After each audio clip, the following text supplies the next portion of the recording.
ஸ்ரீ சாய் சச்சரிதத்தில் இன்று நாம் காண இருப்பது அத்தியாயம் 23. எது வந்தாலும் எதிர்த்து நின்று போராடு, அனைத்தும் நன்மைக்கே என்பதை தீர்க்கமாக நம்பு, உன்னுடன் நான் இருக்கிறேன். உண்மையில் மனித ஆத்மா சத்துவம், ராஜசம், தாமசம் என்ற 3 குணங்களுக்கு அப்பாற்பட்ட நிலையில் இருக்கிறது. ஆனால் மனிதன் மாயையால் மறைக்கப்பட்டு தனது இயற்பண்பான சச்சிதானந்த பெரும் நிலையை மறந்து தானே செய்விப்பவனும் அனுபவிப்பவனும் என்று நினைத்து கொண்டு இவ்வாறாக முடிவற்ற இடர்பாடுகளில் தன்னைத்தானே சிக்க வைத்துக் கொள்கிறான். விடுவித்து கொள்ளும் வழியும் அவனுக்கு புலப்படவில்லை. குருவின் பாதங்களில் செலுத்தும் அன்பான பக்தி ஒன்றே விடுதலையடைவதற்கான ஒரே வழி. சாய் பிரபு என்னும் மகத்தான விளையாட்டுக்காரர் தம் அடியவர்களை மகிழ்வித்தார். அவர்களை தாமாகவே தமது பண்புருவாகவே மாற்றம் செய்து கொண்டார். முன்னரே குறிப்பிடப்பட்ட காரணங்களால் சாய்பாபாவை நாம் ஒரு அவதாரமாகவே கருதுகிறோம். ஆனால் தான் கடவுளின் பணிவுள்ள ஒரு சேவகன் என்றே அவர் எப்போதும் கூறினார். அவர் தாமே ஓர் அவதாரமான போதும் கூட எங்கிடம் திருப்தியான வகையில் மக்கள் நடந்து கொள்ள வேண்டும், வாழ்க்கையில் தங்கள் பணித்துறை இடத்திற்கு ஏற்ற கடமைகளை செய்ய வேண்டும் என்று வழி காண்பித்தார். அவர் ஒருபோதும் எந்த வகையிலும் மற்றவர்களை போட்டியிட்டு மேம்படும் முயற்சியை கொண்டதில்லை, அல்லது தமக்காக ஏதேனும் செய்யும்படி அவர்களை கேட்டதில்லை.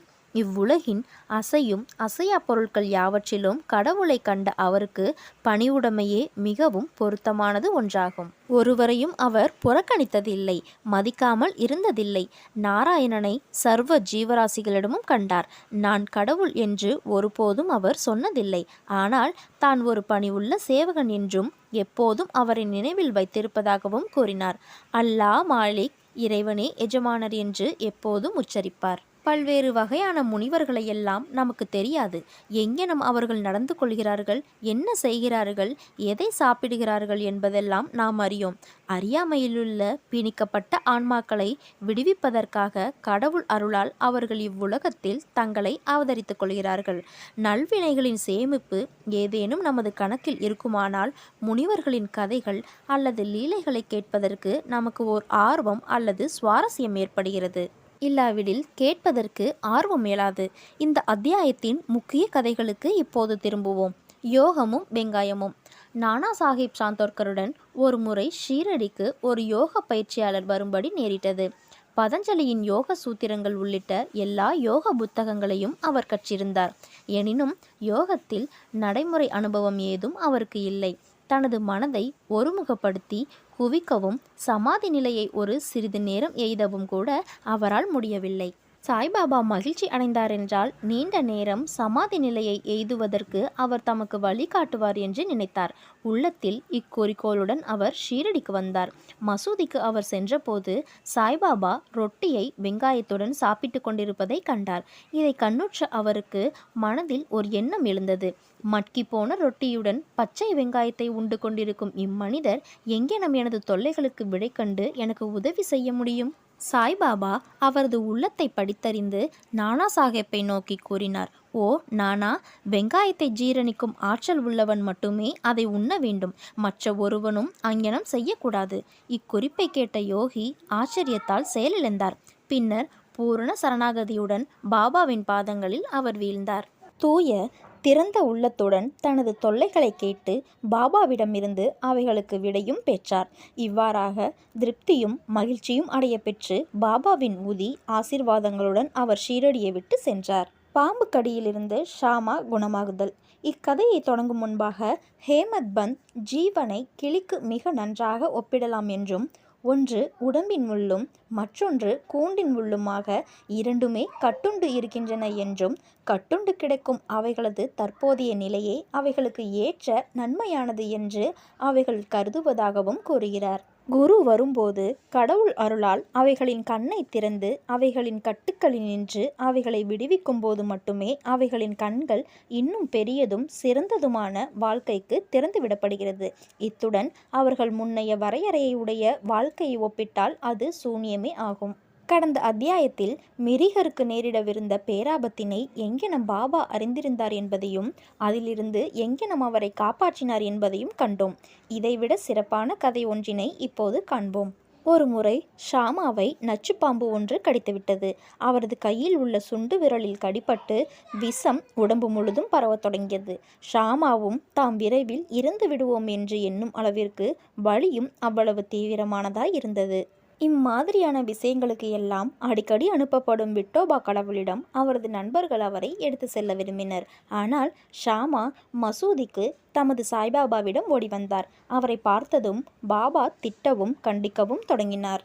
அவர் மூர்க்கமடைந்து, "ஓ பூசாரியே, மேலே ஏறாதே, அங்கனம் ஏறினாயோ ஜாக்கிரதை" என்று கர்ஜித்தார். பின்பு, "போ, அப்பாலே போ, கீழிறங்கு" என்றார். இங்ஙனம் பாபா சீற்றத்தினால் சிவந்து இருப்பதை பார்த்த ஷாமா பெரிதும் குழப்பமடைந்து ஏமாற்றமடைந்தார். அவர் மசூதியே தமது வீடு என்றும் சாய்பாபாவே தமது ஒரே அடைக்கலம் என்றும் எண்ணியிருந்தார். ஆனால் இங்ஙனம் விரட்டப்பட்டால் அவர் எங்கே செல்வார்? உயிர் வாழ்வதின் நம்பிக்கை அனைத்தையும் இழந்து அமைதியாயிருந்தார். சிறிது நேரத்திற்கு பின் பாபா சாதாரணமாகவும் அமைதியாகவும் ஆனார். அப்போது ஷாமா மேலே சென்று அவர் அருகில் அமர்ந்தார். பின்னர் பாபா அவரிடம், "பயப்படாதே, எல்லளவும் கவலைப்படாதே, கருணையுள்ள பக்கிரி உன்னை காப்பாற்றுவார். போய் வீட்டில் அமைதியாக அமர்ந்திரு, வெளியில் செல்லாதே, என்னை நம்பு, பயப்படாமல் இரு, கவலைப்படாதே" என்று கூறினார். பின்னர் அவர் வீட்டிற்கு அனுப்பப்பட்டார். அதன் பின்னர் ஷாமா எதை விரும்புகிறாரோ அதை உண்ண வேண்டும் என்றும், வீட்டில் நடையுடையாக இருக்க வேண்டும் என்றும், ஆனால் படுத்து உறங்கவே கூடாது என்ற குறிப்புகளுடன் தாத்தியா பாட்டிலையும் காகா சாஹிப் தீக்ஷித்தையும் உடனேயே பாபா அனுப்பினார். இவ்வுரைகள் பின்பற்றப்பட்டன. சிறிது நேரத்தில் ஷாமாவும் குணப்படுத்தப்பட்டார். இது சம்பந்தமாக நினைவில் வைக்க வேண்டியது ஒன்றுதான். பாபாவின் மொழிகள் "போ, அப்பாலே ஓடு, கீழிறங்கு" என்னும் 5 எழுத்து மந்திரம் ஷாமாவை நோக்கி கூறப்பட்டது அல்ல. அவை ஷாமாவின் உடலினுள் புகுந்து இரத்த ஓட்டத்துடன் கலக்க வேண்டாம் என்று பாம்புக்கும் அதன் விஷத்துக்கும் இடப்பட்ட நேரடி கட்டளைகளாகும். மந்திர சாஸ்திரத்தில் நல்லறிவு திறமுடைய பிறர்களைப் போன்று எவ்வித மந்திர உச்சாடனமிடப்பட்ட அரிசியையோ தண்ணீரையோ உபயோகிக்க வேண்டியிருந்தது இல்லை. அவர் தம் சொற்களே ஷாமாவின் உயிரை காப்பதில் மிகச்சிறந்த பயனுள்ளவையாயிருந்தன. இக்கதையையும் அதை போன்றவற்றையும் கேட்கும் எவனும் சாய்பாபாவின் பாதங்களில் உறுதியான நம்பிக்கையடைய பெறுவான். மாயை என்னும் பெருங்கடலை கடப்பதற்கு பாபாவின் பாதங்களை எப்போதும் நினைவில் வைத்திருப்பதே ஒரே வழியாகும். ஒருமுறை ஷீரடியில் காலரா நச்சுத்தன்மை மிகுந்து தாண்டவமாடியது. ஊர்க்காரர்கள் மிகவும் பயந்து புறத்தேயுள்ள மக்கள் தொடர்பையெல்லாம் நிறுத்தி கொண்டனர். பஞ்சாயத்தார் கூடி தொத்து வியாதி தடுப்புக்கும் ஒழிப்பிற்கும் 2 கட்டளைகளை ஏற்படுத்தினர். அவ்விரண்டு கட்டளைகளானது: 1. எவ்வித விறகு வண்டியையும் கிராமத்திற்குள் வர அனுமதிக்கக்கூடாது. 2. அங்கு ஒரு ஆடு கூட கொல்லப்படக்கூடாது. எவரேனும் இக்கட்டளைகளுக்கு கீழ்ப்படியாமல் இருந்தால் கிராம பஞ்சாயத்தார்களாலும் அதிகாரிகளாலும் அபராதம் விதிக்கப்படுவர். இவைகளெல்லாம் வெறும் மூட நம்பிக்கை என்று பாபா அறிந்தவர் ஆதலால் காலரா கட்டளைகளை சிறிதளவும் லட்சியம் செய்யவில்லை. இக்கட்டளைகள் அமுலில் இருக்கும்போது ஒரு எரிபொருள் வண்டி அங்கு வந்து கிராமத்திற்குள் நுழைய விரும்பியது. கிராமத்தில் எரிபொருள் பஞ்சம் இருந்தது.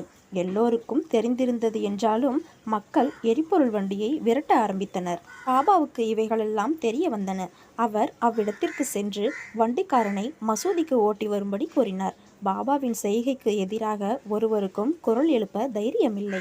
தமது துணிக்கு அவருக்கு எரிபொருள் தேவைப்பட்டது. எனவே அவர் அதை வாங்கினார்.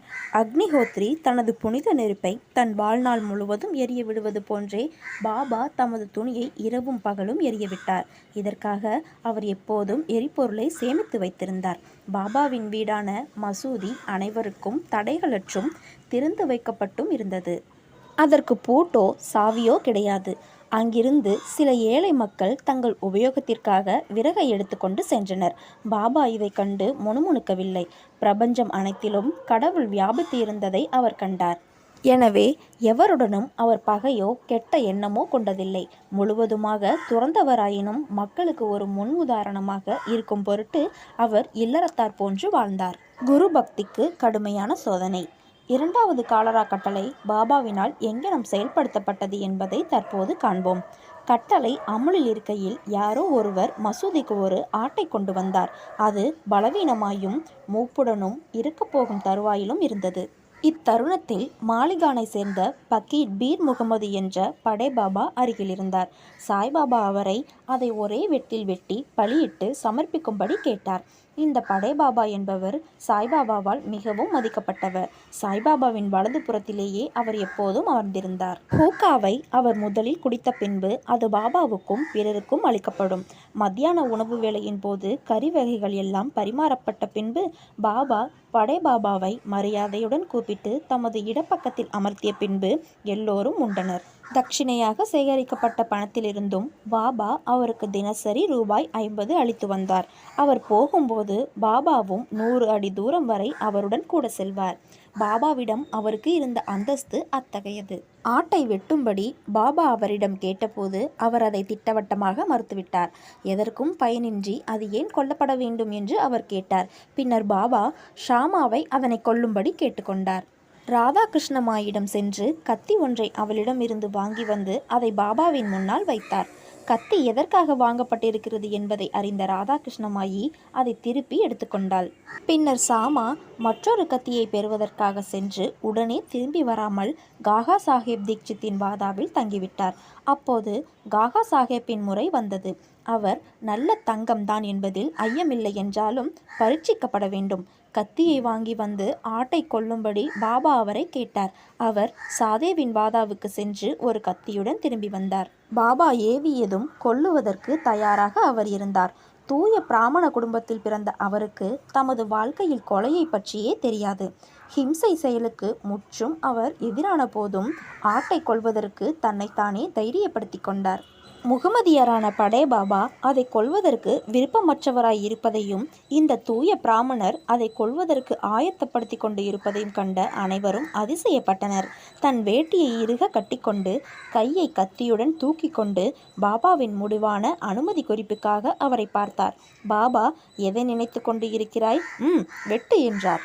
பின்னர் கைகள் வெட்டுவதற்கு தயாராக கீழே இறக்கப்படவிருந்த அதே தருணம் பாபா, நிறுத்து, நீ எவ்வளவு கொடுமையானவனாய் இருக்கிறாய், பிராமணனாய் இருந்து கொண்டு ஆட்டை கொள்கிறாய் என்றார். காகா சாஹேப் கீழ்ப்படிந்து கத்தியை கீழே வைத்துவிட்டு பாபாவிடம் கூறினார். அமிர்தத்தையொத்த தங்கள் சொல் எங்களுக்கு சட்டமாகும். எங்களுக்கு வேறு எவ்வித சட்டமும் தெரியாது. எப்போதும் தங்களையே நினைவு கூறுகிறோம். தங்கள் ரூபத்தையே தியானிக்கிறோம். இரவும் பகலும் தங்களுக்கே கீழ்ப்படுகிறோம். கொள்வது சரியா தப்பா என்பது எங்களுக்கு தெரியாது. அதை நாங்கள் கருதுவதில்லை. பொருட்களுக்கான காரணத்தை ஆராயவோ விவாதிக்கவோ நாங்கள் விரும்புவதில்லை. ஆனால் குருவின் கட்டளைகளுக்கு ஐயுறா பற்றுறுதிப்பாட்டுடனும் ஒழுங்கான பணிவிணக்க பண்புடனும் நடத்தலே எங்களது கடமையும் தர்மமும் ஆகும். பின்னர் பாபா காகா சாஹேப்பிடம் தாமே பலியிடுதலையும் வெட்டும் வேலையையும் செய்துவிடுவதாக கூறினார்.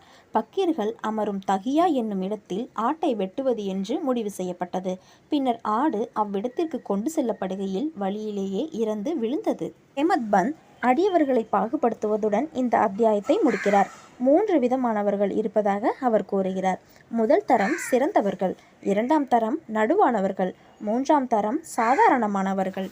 முதல் தரமானவர்கள் குரு என்ன விரும்புகிறார் என்பதை ஊகித்து அறிந்து அதை உடனே நிறைவேற்றி அவர்களிடமிருந்து உத்தரவு வரும் வரை காத்திராமல் அவர்களுக்கு சேவை செய்கிறார்கள்.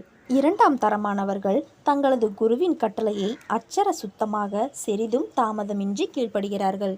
3ஆம் தரமானவர்களோ குருவின் கட்டளையை நிறைவேற்றுதலை ஒத்தி போட்டுக்கொண்டும் ஒவ்வொரு படியிலும் தவறு செய்து கொண்டும் இருக்கிறார்கள். அறிவு கூர்மையை பின்னணியாக கொண்ட உறுதியான நம்பிக்கையை சீடர்கள் பெற்றிருக்க வேண்டும். பொறுமையும் இவைகளுடன் சேருமானால் ஆன்மீக லட்சியம் தொலைவில் இல்லை. மூச்சு கட்டுப்பாடு, உள்மூச்சு வெளிமூச்சு, ஹடயோகம் அல்லது பிற கடின பயிற்சிகள் எதுவுமே தேவையில்லை. மேலே குறிப்பிடப்பட்ட குணாதிசயங்களை அடியவர்கள் பெறுவார்களேயானால் இன்னும் அதிகமான செயல் திட்டங்களுக்கு அவர்கள் தயாராகின்றார்கள்.